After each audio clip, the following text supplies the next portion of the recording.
Hey everyone, welcome to my channel. நான் உங்கள் ராகுல். இன்றைக்கி எதை பற்றி பார்க்க போகிறோன்னா, குட் பேட் அக்லி டீச்சர் விட்டுருந்தாங்க. My darlings, missed you all.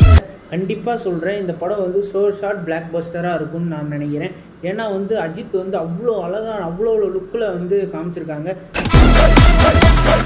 இந்த உலகம் நம்ம பேட் ஆகுது காட்டுறேன். ஏன்னா இதுக்கு முன்னாடி வந்து கார்த்திக் சுப்ராஜ் வந்து பேட்டைன்ற வந்து ஃபேன் பாய் சம்பவம் பண்ணியிருப்பார் ரஜினிகாந்தை வச்சு. அடுத்து பார்த்தீங்கன்னா லோகேஷ் கனகராஜ் விக்ரமில் வந்து கமலஹாசனுக்கு ஒரு ஃபேன் பாய் சம்பவம் பண்ணியிருப்பார். அதே மாதிரி அட்லியும் வந்து விஜய் வச்சு தெரி மெர்சல் பிகில்னு ஃபேன் பாய் சம்பவம் பண்ணியிருப்பார். அந்த வரிசையில் அஜித்குமாருக்கு மட்டும் இல்லையே, ஏகேக்கு மட்டும் இல்லையேன்னு நினைக்கும் போது ஆதிக் ரவிச்சந்திரன் உள்ள வந்து ஒரு ஃபேன் பாய் பக்காவான பிளாக் பஸ்டரான ஒரு டீசரை விட்டுருக்காரு.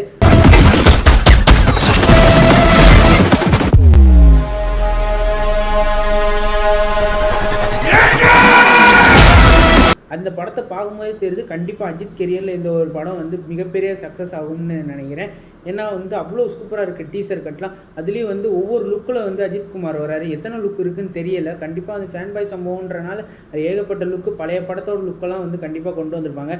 டீசரில் பார்க்கும்போதே தெரியுது அஜித்குமாருக்கு வந்து பில்லா லுக் இருந்துச்சு, முகவரி லுக் இருந்துச்சு, அதுக்கப்புறம் ரீசெண்ட் லுக்ஸ் எல்லாமே இருந்துச்சு. அப்படி பார்க்கும்போது படத்தில் வந்து ஃபுல் அண்ட் ஃபுல் வந்து பக்க ஆக்ஷனோட ஒரு டீசர் கட்டை விட்டதில் அவ்வளோ சந்தோஷமாக இருக்குது. இதை அணில் ஆமையன்னு எல்லாருமே சேர்ந்து செலிப்ரேட் பண்ணணும்.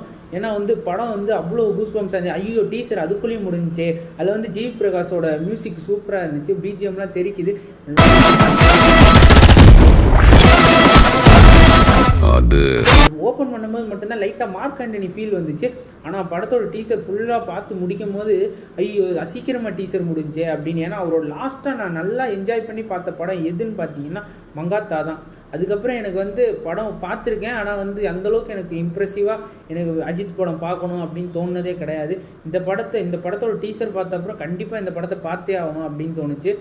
அதனால் வந்து எல்லாருமே செலிப்ரேட் பண்ணி ஏப்ரல் 10ஆம் தேதி இந்த படத்தை பார்ப்போம். அடுத்து டீசரே எப்படி இருக்கே, ட்ரெய்லர் எப்படி இருக்குன்றதை வந்து வெயிட் பண்ணி பார்ப்போம். அடுத்தடுத்து சிங்கிள்ஸ் எல்லாம் வரும், சிங்கிள்ஸ் எல்லாம் பார்ப்போம், கேட்டு பார்ப்போம் ஜிவி பிரகாஷ் எந்த அளவுக்கு ஸ்கோர் பண்ணியிருக்காருன்ட்டு.